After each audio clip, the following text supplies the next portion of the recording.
Hello les investisseurs, j'espère que vous allez bien et je vous retrouve pour une petite vidéo sans caméra aujourd'hui. J'ai démonté tout le studio, etc. Donc je fais juste ça en déplacement. Mais je voulais quand même revenir un petit peu sur la saison des résultats qui va commencer fort avec les publications notamment de ASML qui auront lieu aujourd'hui. Et aussi revenir un petit peu sur la volatilité qui a ralenti, la bourse est bien remontée. Et ça fait plaisir parce qu'on va pouvoir un petit peu passer dans cette saison de résultats sur du concret, du rationnel voir les chiffres d'une entreprise. Et je trouve que c'est un peu plus intéressant, entre guillemets, que les peurs et l'euphorie et de se faire balader par le marché sur le court terme. Ce qui est important aussi, hein, le contrôle émotionnel, je suis persuadé que c'est une grosse partie du succès de l'investisseur. Mais voir les chiffres des entreprises, les tendances, écouter les directions, ça va faire plaisir un petit peu de faire toutes les mises à jour d'entreprise. Pour information aussi, pour les membres du programme et de la communauté, on a le live de dimanche, vous avez toujours le replay, et je vous fais aujourd'hui une vidéo sur BlackRock, TMDX, Alibaba, Clinica, Baviera et Odyssey. Et la semaine dernière, on avait fait Adyen, etc. Vous avez tout à l'écran. Et pour ceux qui veulent nous rejoindre pour avoir accès à une communauté dans laquelle je poste tout le contenu au-delà de YouTube, vidéos, live, analyse d'action, etc., tous mes achats, n'hésitez pas à nous rejoindre. Et c'est sans engagement. Donc si au bout d'un mois, vous voulez repasser que sur YouTube, c'est sans souci.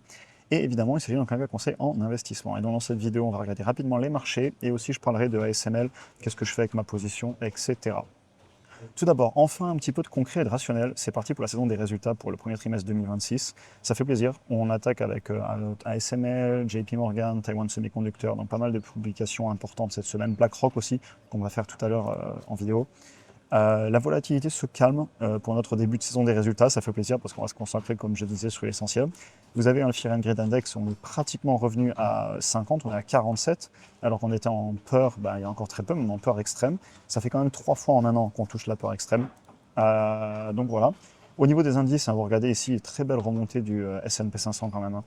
Quand vous pensez que fin mars, c'était le 27 et le 28, on attendait le nouveau Black Monday, etc.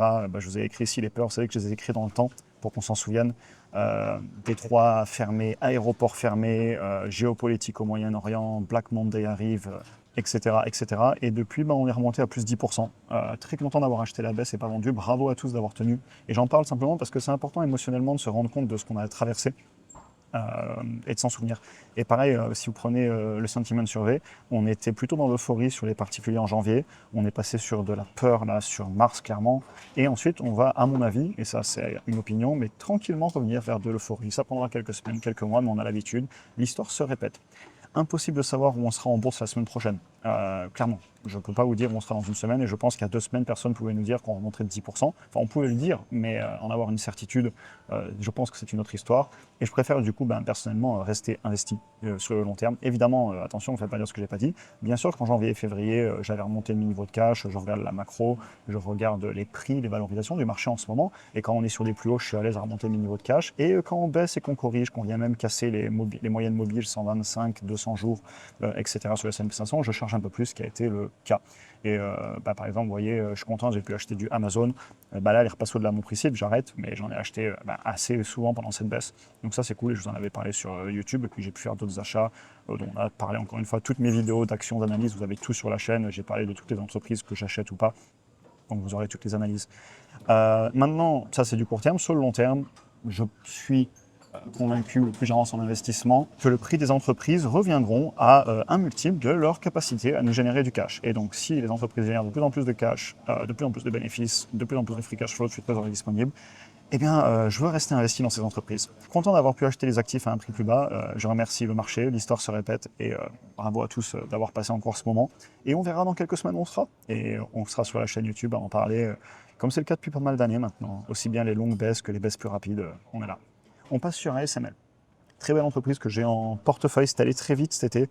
J'avais pu acheter en DCA, j'avais eu quelques semaines. Aujourd'hui, la position, elle pèse 2900 €. Donc, ça restera une position certainement plutôt moyenne dans mon portefeuille. J'aimerais en acheter plus, mais clairement, on n'est plus du tout au prix. On est devenu un petit peu trop cher à mon goût. Je devais remettre à jour mon prix cible pour 2026. Ça a été fait. Et on est maintenant à 667 €. Je l'avais mis à jour le 30 janvier, vous le voyez. Donc on est toujours trop cher. Aujourd'hui, elle cote à plus de 1200 €. Vous allez le voir ici. Au niveau des chiffres de l'entreprise, les valorisations sont montées, je vous les montre juste après. À préciser quand même que ce que je vais regarder dans ces résultats, c'est avant tout la demande et la demande. Que va-t-elle être la vision de la direction sur le long terme. Et aussi bien écouter d'ailleurs Taiwan Semiconductor aussi, voir les tendances, quelles sont les commandes qu'ils reçoivent, est-ce qu'ils voient plutôt de la hausse ou pas. En gros, faire le travail qualitatif, écouter les directions, parce que, je veux dire, clairement, ASML et Taiwan Semiconductor, ils voient les commandes arriver des clients. Et donc ici, je parle évidemment de tout ce qui se passe autour des peurs sur l'IA, les serveurs, etc., que ça va peut-être moins investir que prévu. Vous savez, il y a eu beaucoup de peur là-dessus il y a quelques mois. Et maintenant, c'est la peur inverse qui dit qu'on va avoir trop de capex. Donc cet été, c'était oui, le chiffre d'affaires de ASML risque de ralentir, petite prudence de la direction, ce qui nous avait permis de l'acheter. Et aujourd'hui, c'est l'inverse, c'est ça dépense trop en capex. C'est pour ça aussi qu'elle se comporte bien l'entreprise. Rapidement, on peut aller voir, hein, mais c'est un beau business, belle croissance du chiffre d'affaires sur le long terme, comme vous le voyez ici, en croissance annuelle composée, c'est calculé en bas, mais on est rarement sous les 10% sur le long terme. Les marges sont très bonnes sur cette entreprise. Vous les avez ici, hein, regardez un marge sur free cash flow notamment qui monte. Et les marges nettes, elles sont plutôt stables. Hein. Vous voyez, on se tient entre 25 et 30% sur le long terme. Dans mon analyse, je suis à 28. Puis on peut aller regarder aussi le cash flow. L'entreprise génère clairement beaucoup de cash. Elle peut très bien payer son dividende. Elle peut nous racheter les actions. La dette, elle est contrôlée normalement. Enfin, pas normalement, je le sais. Hein. Vous avez 13 milliards de cash. Et au niveau de la dette long terme, on est à 2,7. Donc ultra propre comme dossier. C'est pour ça que je suis dessus. Hein. Très belle entreprise. Juste au niveau des valos, on va aller les regarder. Elles sont plus élevées que ce qu'elles l'étaient l'été dernier. Mais justement, ça va m'amener à ce que je vends ou pas. Et ça, je vais vous en parler. Et aussi voir si la direction annoncera des prévisions, des guidance, aussi ils mettront du conditionnel comme l'année dernière, ce que vous avez fait pour provoquer la baisse, qu'ils avaient mis un petit peu de prudence sur le chiffre d'affaires. Bref, au niveau des valos, on est quand même en ce moment, si vous regardez, sur du 14 fois, presque 15 fois le chiffre d'affaires, un PER à plus de 50 et un prix par rapport au flux de trésor à plus de 40. Donc évidemment, je trouve ça un petit peu cher quand même par rapport à... C'était quand? C'était juin, juillet. Ouais, on avait un PER de 25, un prix par rapport au flux de trésor de 25, 26 et un prix par rapport au chiffre d'affaires à 7. Mais maintenant, pour revenir un petit peu à la question du quand vendre, parce que clairement, je trouve l'entreprise trop chère. Donc, vous voyez ici mon prix cible, je n'achète pas à ce prix-là. Est-ce que je me verrai vendre? Je vais mettre des extraits de ma vidéo et entre guillemets de mon petit algorithme, des questions que je me pose quand je veux vendre. La cause principale d'une vente, c'est l'entreprise qui serait plus en ligne avec mon plan d'investissement. Ça fait même pas un an que je l'ai en portefeuille. Elle ne m'a pas du tout prouvé qu'elle ne faisait pas ce que j'avais prévu en termes de chiffre d'affaires, de marge, etc. Donc je n'ai aucune raison de la vendre d'un point de vue fondamental. C'est tout le temps la première question que je me pose. Maintenant, est-ce que j'ai besoin de prendre ma plus-value? Ça, je peux le faire si je vois que j'ai des meilleures opportunités ailleurs et que je n'ai pas de cash pour acheter ces opportunités et que donc je vais arbitrer. Mais je vais toujours en priorité me concentrer sur mes finances personnelles, bien les gérer, ne pas manquer de cash. J'ai remonté mes niveaux de cash en janvier, donc j'ai pas trop ce souci-là, parce que j'ai géré mes finances personnelles et mon cash pour mes investissements. Et si je venais à manquer de cash, je vendrais dans ce cas-là une action complètement surévaluée et ou un business model qui aurait changé. Et je ferai mon outil de classement pour voir quelles sont mes favorites. Et je ne pense pas qu'ASML serait un candidat. Ou alors, il faudrait vraiment que la valorisation explose encore, qu'on vienne toucher des prix par rapport au chiffre d'affaires encore plus élevés, des prix par rapport aux bénéfices encore plus élevés. Pensez aussi aux implications fiscales. Je n'ai pas forcément envie de les subir. Et puis, je le dirai encore, c'est un autre extrait de la vidéo, j'ai souvent regretté quand j'ai vendu une action de qualité et gagnante. Et donc, je suis content d'avoir des anciennes lignes en portefeuille dans le vert. Je me rappelle, on me disait, il faut vendre Apple, ils n'innovent plus. Moi, Apple, je l'ai depuis 2019 en portefeuille. Je sais pas, c'est pratiquement que de la plus-value. Ça doit être un x5 et des poussières dessus. Ouais, c'est ça, vous retrouverez. Je crois que j'ai un prix de revient unitaire à 50 sur Apple. Donc, si vous voulez aller vendre mon Apple parce que, ils n'innove plus, on me disait ça en 2024, ouais, plus de x5. On me disait, ils n'innove plus, il faut les vendre, etc. Donc, je conservais et l'action, on peut aller voir où elle était pendant cette peur.